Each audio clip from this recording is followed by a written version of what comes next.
"Get that woman out of my hallway." Those 6 words would become the most expensive instruction Tony Accardo never finished giving. The photograph nobody took that afternoon would have told the whole story in a single frame. On the left, Tony Accardo, silver-haired, broad-shouldered, wearing a 3-piece charcoal suit that cost more than most Chicago residents made in a month, sitting bolt upright in his leather chair with an expression nobody in 30 years of working for him had ever seen on his face. Not fury. Not calculation. Not the cold, flat patience of a man who has outlasted federal investigators, rival organizations, and 2 Senate hearings without so much as loosening his tie. Something far more unsettling than any of those. Complete, involuntary shock. Behind him, arranged like a portrait of institutional collapse, stood the wreckage of the most expensive language team ever assembled in the state of Illinois. 12 credentialed professionals, PhDs, UN veterans, State Department contractors, heads bowed, hands pressed to their temples, shoulders folded in the particular posture of people who have just publicly failed at the one thing they were paid to be the best in the world at doing. One woman in a dark blazer had her fingers pressed so hard against her forehead she left marks. 2 men in the back had stopped making eye contact with anything in the room, including each other. Hundreds of millions of dollars worth of international agreements sat unsigned on the mahogany table. 7 foreign delegates, flown in from Bucharest, Lagos, Sao Paulo, Beirut, Warsaw, Osaka, and Singapore, had spent the last 4 hours watching the most powerful man in Chicago slowly run out of options. And on the right side of that imaginary photograph, holding a mop with the quiet confidence of someone who had never once needed a room's permission to belong in it, Martha. Gray uniform. White apron. A blue bucket balanced in her left hand. Dark hair pinned beneath a cloth cap. And a calm, almost amused expression on her face, the look of a woman who has been waiting for a very specific door to open for a very long time, and has just watched it swing wide. Tony Accardo was staring at her the way a man stares at something that refuses to fit inside the world his mind has carefully constructed. She was smiling. Nobody looked at Martha when she arrived at work each morning. That was, as it turned out, their most catastrophic miscalculation. She had been mopping that same corridor outside the Lake Shore Drive conference room for 8 months. She knew the sound the mahogany door made when it was pulled shut in frustration, a sharp, airless click, different from when it was closed with intention. She knew which floorboard near the utility closet announced footsteps before anyone rounded the corner. She knew Tony took his scotch with no ice on mornings when a meeting was making him nervous, and with 2 cubes on mornings when he already knew how it would end. She knew, because Martha paid attention to everything. It cost her nothing and had, over the course of a life spent in rooms where people assumed she was part of the furniture, taught her more than most people learned in graduate school. What happened inside that conference room on a gray Tuesday afternoon in October would be talked about inside Tony Accardo's organization for years. The details would grow slightly with each retelling, as details in rooms like that always do, but the essential truth never changed, because the essential truth was already stranger than anything embellishment could improve. 12 of the most credentialed interpreters in the country had walked into that room. 12 of them had failed. And the woman who saved a deal worth hundreds of millions of dollars had been mopping the hallway floor the entire time. But to understand why Martha walked through that door, and why Tony Accardo, a man built from intimidation and leverage, stepped aside to let her, you have to understand what that room looked like before she entered it. You have to understand what losing looks like on a man who has never learned how to do it. And you have to understand what it means to spend years being invisible in a building full of powerful people, quietly learning every language they forgot to lock away. This is where it began. Ray DeLuca had not slept properly in 3 weeks. This was not unusual for a man in his position. Tony's second-in-command operated in a permanent state of controlled anxiety, the kind that turned 40-something men old before their time and left permanent half-moons beneath their eyes. But the particular sleeplessness of the last 3 weeks had a specific cause, and that cause had a specific name: the interpreter problem. Tony had given him one instruction. 1. I want the best language people in the country in that room. I don't care what it costs. Ray had taken that instruction and treated it like a life sentence, which, given who had delivered it, it essentially was. He started with the obvious calls, the agencies in New York that handled Fortune 500 depositions and charged $2,000 per session before you got to travel expenses. He made calls to contacts in Washington.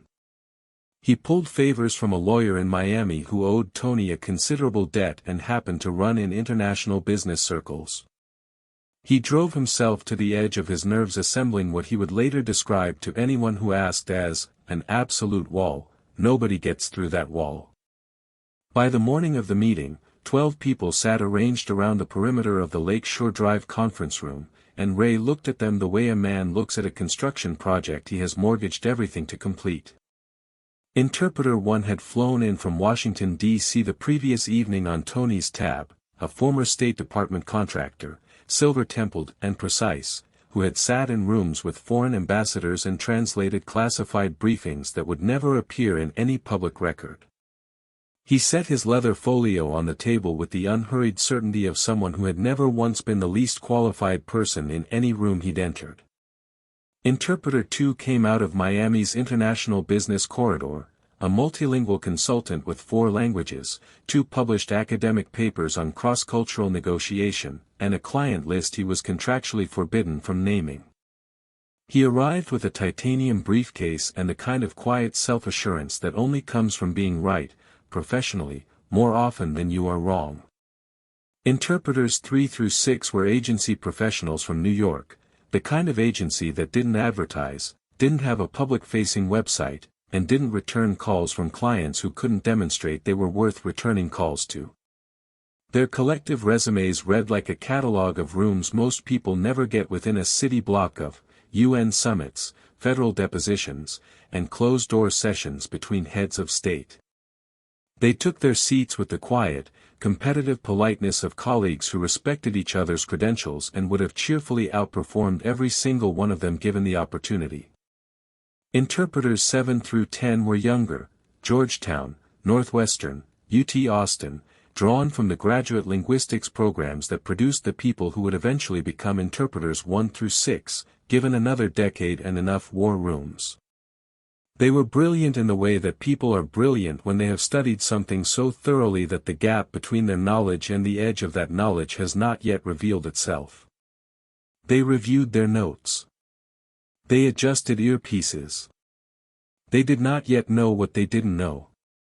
Interpreters 11 and 12 were the insurance policy, Ray's private reassurance to himself at 3 in the morning when doubt came knocking.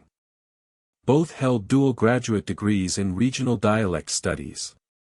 Between them, they had accumulated more than 40 years of field experience across 4 continents. They were not flashy. They were the kind of professionals who inspired confidence precisely because they didn't seem to need to. Ray stood at the front of the room and looked at all 12 of them and felt, for the first time in 3 weeks, something approaching relief. Then Tony walked in. The room went quiet the way rooms go quiet when the air pressure changes, not because anyone called for silence, but because silence arrived on its own, instinctively, the way it always did when Tony Accardo entered a space he owned. He moved to the head of the table without acknowledging anyone, pulled out his chair, and sat down. He scanned every face in the room, slowly, methodically, the way a man reads a contract before signing it, and he did not smile. "Every word matters," he said, his South Side accent still carrying the particular weight of a man who learned English in rooms where the wrong sentence cost you something real. "Get one wrong and you won't like what happens next." He picked up his scotch, no ice, Ray noticed, and looked out at the gray Chicago skyline. Not a single interpreter in the room doubted him. Not one. Down the corridor, around the corner by the utility closet, Martha turned the handle on the industrial sink and watched clean water fill her mop bucket. She could hear the muffled energy of the conference room from where she stood, voices settling into meeting mode, chairs adjusting, the particular hush that falls just before something important begins. She turned off the tap. Lifted the bucket. Started back down the hall. Somewhere around the third door from the conference room, she slowed her pace without entirely meaning to. Her mop moved across the floor in long, unhurried strokes. Her head tilted slightly to the left, just enough to catch the shape of what was being said on the other side of the wall. She listened. And then, very gradually, she began to mop more slowly. For 8 minutes, the room actually worked. The Romanian delegate opened in formal, measured Romanian, the kind taught in European universities, clean and precise as a printed document. Interpreter 1 matched him stride for stride, rendering each sentence into English with the unhurried confidence of a man who had done this in rooms far more consequential than this one. Tony's fingers, which had been drumming a slow, private rhythm against the mahogany since the meeting began, went still. Ray exhaled for what appeared to be the first time all morning. Then the Romanian delegate relaxed.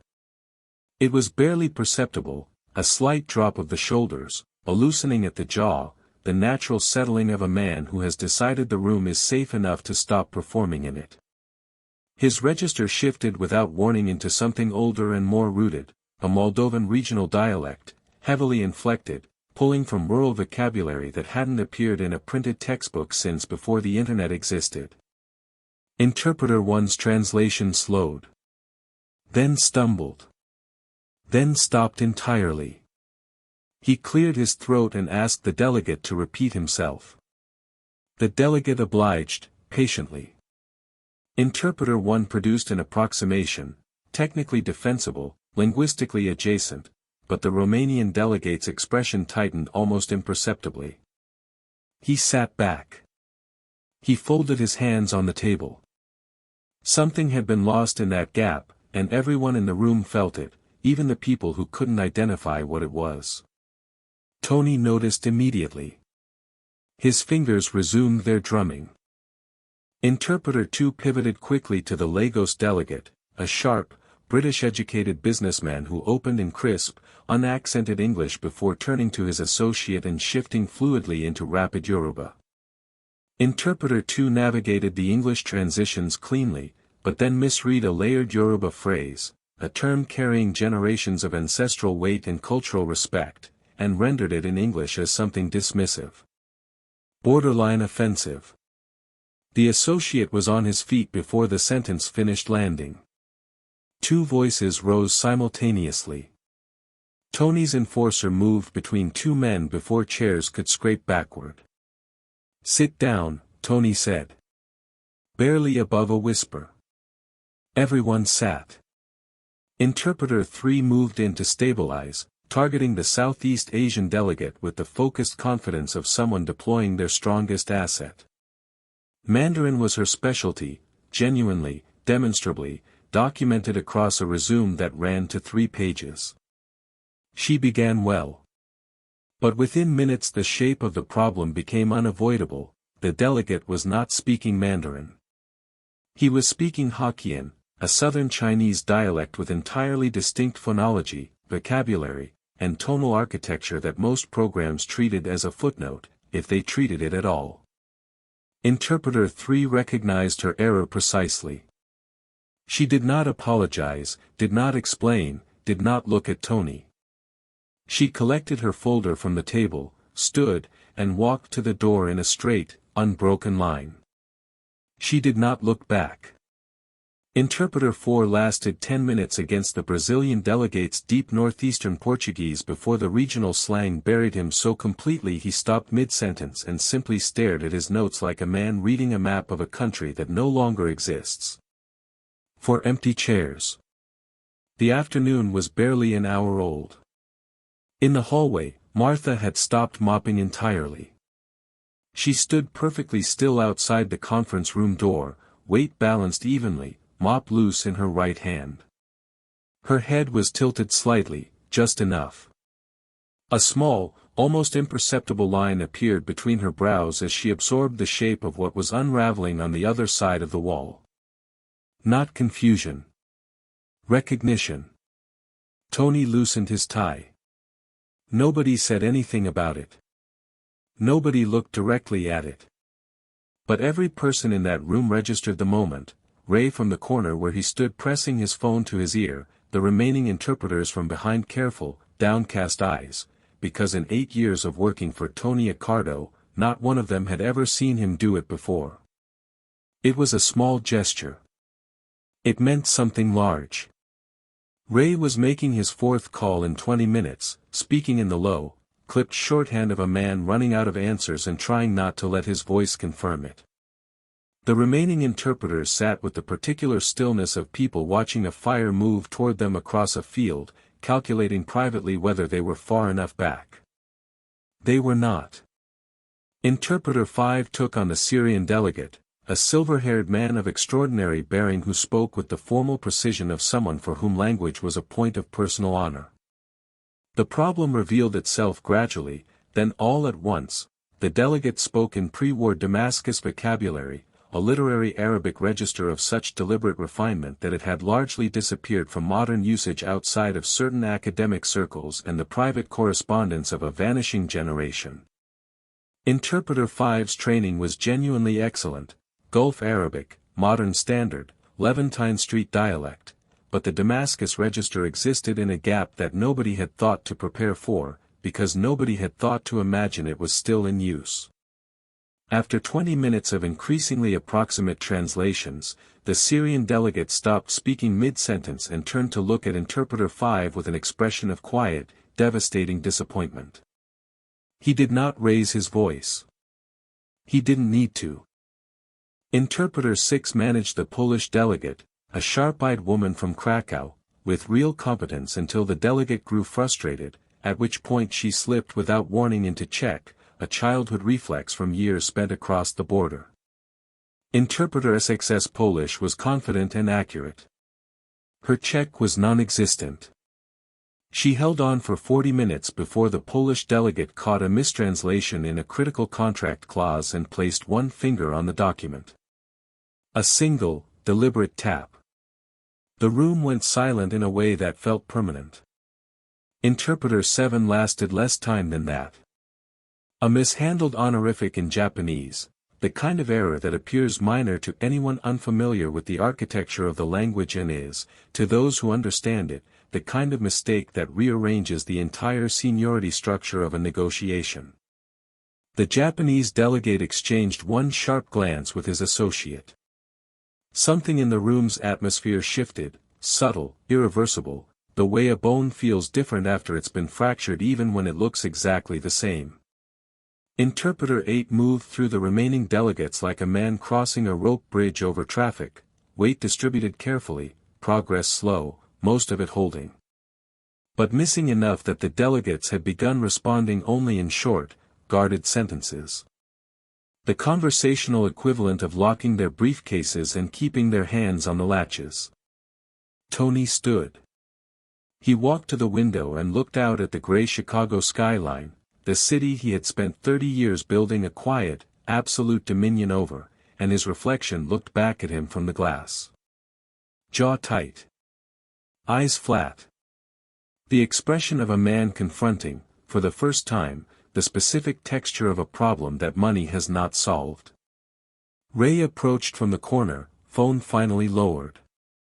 "We still have 4 more, boss." Tony said nothing.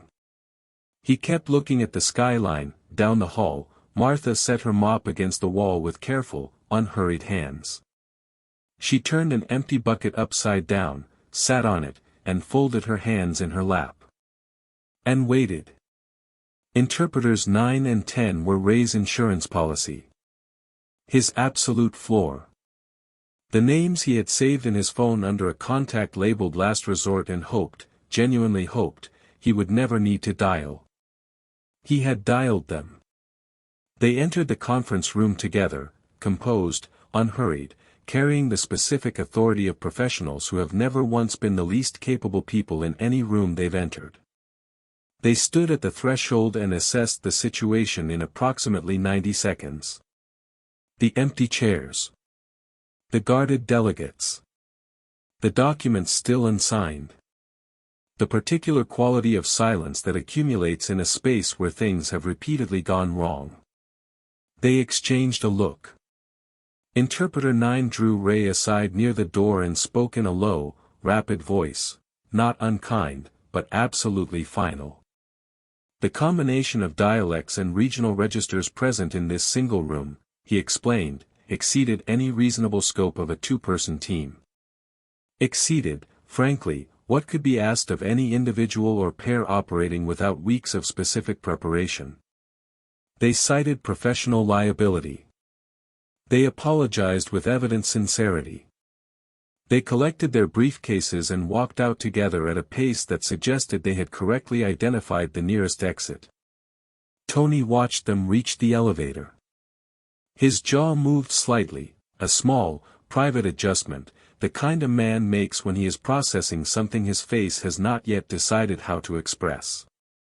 He reached for his scotch glass. Looked at it for a long moment. Set it back down without drinking. Interpreter 11 was different. Interpreter 11 deserved better than what the afternoon handed him. He was methodical and determined in a way that commanded genuine respect, working 3 delegates simultaneously for nearly 40 minutes, holding the fraying conversation together through sheer professional discipline. He was the last person in that room still trying, and he was trying hard, and it almost worked. Then, deep inside a complex financial structure he was translating for the Japanese delegate, he transposed 2 numbers. Billions rendered as millions. A figure that would have fundamentally restructured the entire proposed agreement, quietly and catastrophically, in a single breath. The Japanese delegate's associate caught it without expression. He placed his hand over the document. Slowly. Deliberately. Tony's fist came down on the table hard enough to lift the scotch glass 2 inches off the surface. The room froze. Interpreter 12 never reached the chair. He entered, stood at the threshold, heard 2 delegates speaking in overlapping languages simultaneously, and turned to Ray with the expression of a man who has decided that honesty, in this moment, is the only remaining professional courtesy he can offer. No single human being in this room can handle this assignment. He placed his business card on the corner of the table, a small, precise gesture that somehow made everything worse, and walked out. 12 chairs. 12 failures. The delegates sat in the particular strained silence of people who have traveled a very long distance to accomplish something that is now visibly not happening. Several checked their watches. One closed his briefcase with a soft, definitive click. Tony Accardo leaned back in his leather chair and stared at the ceiling of his own conference room. The room he had built. In the building he owned. In the city he had spent 30 years bending, quietly and completely, to his will. He had no move left. For the first time in 3 decades of ruthless, undefeated operation, the board was empty and the clock was running. The door opened 3 inches. A mop handle appeared. Ray burst through the conference room door for the 4th time that afternoon looking like a man being slowly disassembled by circumstance. Shirt untucked on one side. Phone in his left hand, screen cracked from where he'd set it down too hard an hour ago. A dark stain of stress working its way through the collar of a shirt that had cost him $200 and was no longer earning it. He moved fast and he moved blind, which is why he nearly walked directly into Martha's cleaning cart.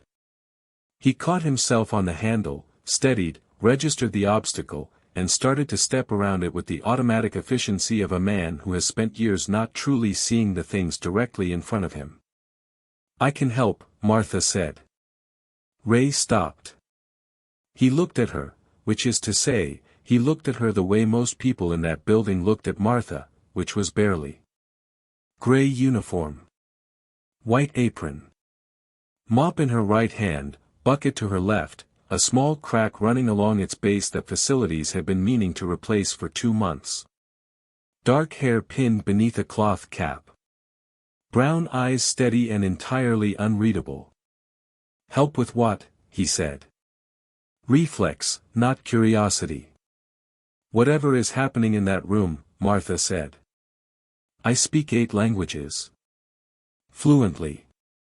Including at least 3 of the dialects your interpreters couldn't manage." Ray laughed. It was a short, involuntary sound, the audible equivalent of a system error, the noise a person produces when a situation has become too structurally absurd for any more considered response. "Go back to work," he said, already moving. "Moldovan Romanian," Martha said quietly. "Syrian Classical Arabic. Hokkien. Northeastern Brazilian Portuguese. Yoruba. Polish and Czech. Japanese. And Standard English." Ray stopped walking. The hallway held its breath. He turned around slowly. Martha had not moved. Had not shifted her weight, had not adjusted her expression, had not repositioned her hands on the mop. She stood exactly as she had been standing, with the unhurried stillness of someone who has said the true thing and is content to let it land in its own time. 30 seconds later, Tony Accardo filled the doorway. He was not a physically large man, but he occupied space the way large men do, the kind of presence that changes the air pressure of a room simply by entering it. He looked at Martha the way a man looks at something that refuses to organize itself into any category his mind has previously constructed. A gray uniform. A white apron. A mop bucket with a crack along the base. The cleaning cart she had pushed down this corridor every working day for 8 months without a single person in this building pausing to wonder what was behind her eyes. Behind her eyes, absolute, unshakable certainty. Tony looked at that certainty for a long moment. "You speak what?" he said. 8 languages, Martha said. "Would you like me to demonstrate, or would you prefer to keep losing this deal?" The hallway went completely silent. Somewhere down the corridor, an elevator chimed softly and the sound seemed to come from another world entirely. Tony Accardo looked at Martha for 3 full seconds. Then he stepped aside. Martha set her mop against the wall with both hands, unhurried and deliberate. She straightened her apron, one smooth motion, left side then right, and lifted her chin by a degree that was barely measurable and somehow said everything. Then she walked through the door of the most dangerous room in Chicago like she had always been meant to. Martha did not hurry. She crossed the conference room at the same measured pace she used in every room she had ever cleaned, unhurried, deliberate, completely at ease with being watched. She pulled out the chair previously occupied by Interpreter 1, the one closest to the Romanian delegate, and sat down. She placed both hands flat on the table. She glanced once around the room, not nervously, not performatively, but the way a conductor looks across an orchestra before raising the baton, taking inventory, confirming what she already knew was there. Then she began. She addressed the Romanian delegate first. Not in the textbook Romanian that Interpreter 1 had deployed with such early confidence, in his dialect, his register, the specific Moldovan cadence of his home region, pulling from the rural vocabulary and inherited inflection of a place most people in this building couldn't have located on a map. The delegate's expression traveled through confusion, then recognition, then something that moved beyond either of those into undisguised astonishment. He leaned forward. He said something, quick, almost involuntary, that sounded less like negotiation and more like relief. Martha answered him fully, then turned without pause to the Lagos delegate and his associate. The Yoruba she spoke was not the approximated, academically sourced Yoruba that Interpreter 2 had attempted. It was the Yoruba of someone who had absorbed it through proximity and repetition and genuine human immersion, the kind of fluency that lives in the body, not just the mind. The associate who had risen from his chair in fury an hour earlier sat back slowly and exhaled, long and quiet, like a man setting down something heavy he had been carrying all afternoon. The Southeast Asian delegate had spent 3 hours being misunderstood so completely that he had stopped attempting full sentences. When Martha turned to him and spoke in proper Hokkien, not Mandarin, not an approximation, but the precise Southern dialect with its distinct tonal architecture and its particular vocabulary intact, his jaw opened. He responded immediately, rapid and incredulous, as if he needed to confirm what he was hearing was real. Martha answered in kind, folding in a culturally specific term of greeting that carried layers of relational meaning no translation software had yet learned to carry. The man laughed. A genuine, unguarded, delighted laugh. The first laughter the room had produced all day. She moved through the table like water, finding every available crack. Syrian classical Arabic delivered with the literary formality and deliberate precision the Damascus delegate had been waiting all afternoon to encounter, the silver-haired man straightening almost imperceptibly in his chair, the quiet devastation leaving his expression for the first time in hours. Polish flowing naturally and without hesitation into Czech the moment the Krakow delegate's emotional register shifted mid-thought, Martha following the transition without blinking, without breaking pace, as though the switch were simply another room in a house she knew well. Japanese spoken with the correct honorifics, the correct seniority architecture fully restored, every nuance that Interpreter 11 had accidentally dismantled now rebuilt with quiet, unhurried precision. The room was no longer a collection of frustrated strangers sitting at a table full of unsigned documents. It was, for the first time since the morning began, a conversation.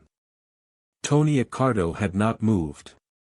He sat in his leather chair at the head of the table, the man who had faced federal grand juries without adjusting his posture, who had once negotiated with a rival organization across a conference table where 2 of the men present were visibly armed, and he was perfectly, completely still. His hands rested flat on the armrests.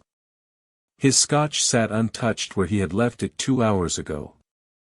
His eyes followed Martha around the table with an expression that nobody in his organization, not Ray, not his enforcers, not the associates who had worked alongside him for decades, had ever seen arranged on his face before. Complete, involuntary awe. Behind Tony's chair, Ray stood with his mouth open and no words inside it. His phone was in his hand. He had forgotten it was there. By 5:30 in the afternoon, every document on the conference table carried a signature.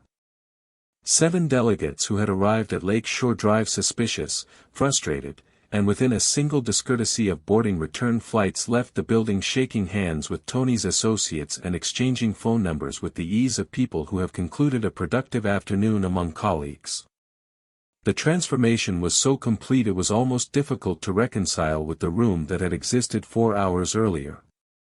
The Romanian delegate paused at the door on his way out and looked back at Martha with an expression that bordered on reverence, the particular regard a person reserves for someone who has returned something to them they had quietly given up on recovering.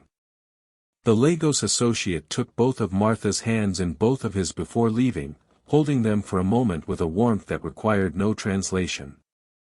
The Southeast Asian delegate bowed once, not the perfunctory nod of professional courtesy, but a slow, genuine bow that carried real weight in it.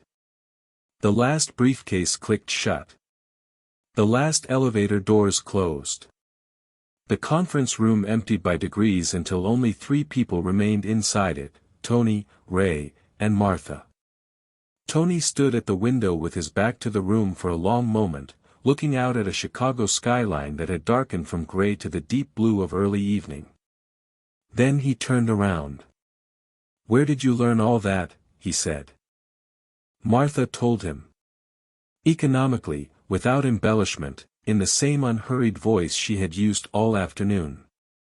A childhood distributed across 5 states as her family followed agricultural work from Texas to California and back through the middle of the country. A mother from Oaxaca who carried her full language everywhere American industry sent her. A father who drove long-haul routes through immigrant communities across the South and Midwest, bringing home fragments of a dozen different worlds.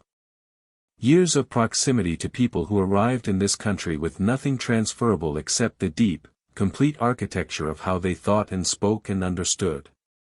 Later, night courses at a community college in Houston. A linguistics textbook she had read twice on a Greyhound bus between jobs, underlining passages with a ballpoint pen she kept in her apron pocket. No university degree. No professional certification. No agency letterhead. No resume that any of the 12 people who had failed this afternoon would have recognized as legitimate. Tony listened to all of it without interrupting once. Ray would tell people later, quietly, selectively, only to those he trusted completely, that this alone was unprecedented. That in all his years working for Tony Accardo, he had never once watched the man listen to someone speak for that long without redirecting the conversation toward himself. "I want to offer you a position," Tony said. "I know," Martha said. "I have terms." The room held its breath. Ray went very still by the window. The two enforcers near the door exchanged a look they immediately thought better of. Nobody, not in this room, not in any room that Tony Accardo had ever occupied, had used that word in the first exchange. Not requests. Not hopes. Not "I was wondering if perhaps." Terms. Tony looked at her for a long, unreadable moment. Then, slowly, by degrees, something that had not appeared on his face in years began to arrange itself into place, working against the grain of a decade of practiced impassivity, assembling itself despite everything. He almost smiled. "Let's hear them," he said. Martha's terms were not extravagant. They were precise. A salary she named without apology, without hedging, without the upward inflection that turns a statement into a question, a figure that reflected market rate for a senior international liaison and had clearly been researched in advance, because everything Martha did had been researched in advance. Full health coverage extended to her two younger siblings, both still in San Antonio, who had been navigating a patchwork of part-time plans for longer than Martha was willing to accept. A monthly stipend directed into an education fund she had been quietly maintaining for 3 years on a maid's income, depositing whatever she could spare each month into a savings account at a credit union off Wacker Drive, 2 bus transfers from the building she had just permanently changed. Tony agreed to every item. He did not counter. Did not pause to consult Ray. Did not deploy the particular silence he used in negotiations when he wanted the other party to feel the weight of his patience pressing down on them. For the first time in 30 years of building and running an organization constructed entirely on leverage and the strategic application of intimidation, he was sitting across from someone who held every card on the table and understood their value precisely. He signed what needed signing. Martha folded her copy and placed it in the pocket of her apron without ceremony. Later that evening, Ray found her in the corridor near the supply closet, no longer holding a mop, not yet fully belonging to whatever came next, occupying the quiet interval between one version of a day and another. He leaned against the wall beside her with the exhausted looseness of a man who has been tightly wound for weeks and has finally, in the last hour, been permitted to unravel. "You knew," he said. It wasn't an accusation. It was the slow arrival of an understanding that had been assembling itself since 5 o'clock. Martha considered the question with the same unhurried honesty she brought to everything. She had seen the guest list 2 weeks earlier, she told him, noticed it on Tony's desk when she cleaned his private office on a Tuesday morning, the way she noticed everything in every room she moved through, because noticing was the habit that had kept her functional across a life that did not leave much margin for being caught unprepared. She had recognized the nationalities. Had known immediately which languages would be required. Had spent the following 2 weeks quietly researching each delegate's regional background, their industry vocabulary, their cultural communication preferences, not as a scheme, not as a calculated play for position, but out of the same professional instinct that made her the person in this building who remembered every name, every preference, every detail that people with leather folios and agency letterheads had never thought to ask about the woman mopping the hallway. She had not planned to intervene. She had simply prepared. The way she always prepared.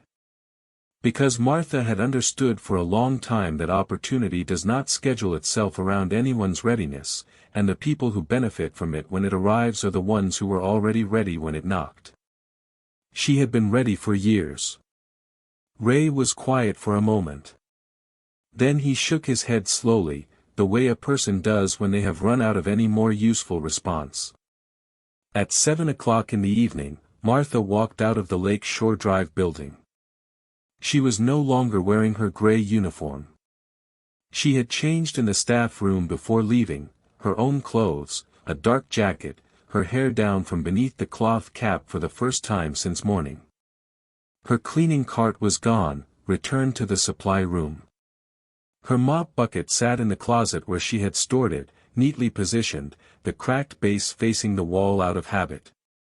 She paused on the sidewalk outside and looked up at the Chicago skyline, the same skyline Tony had stared into from his window when he had run out of options, the same city she had moved through for years in a gray uniform that rendered her effectively invisible to everyone who mattered in buildings like this one. She took a slow breath. Let it out. She already knew her worth.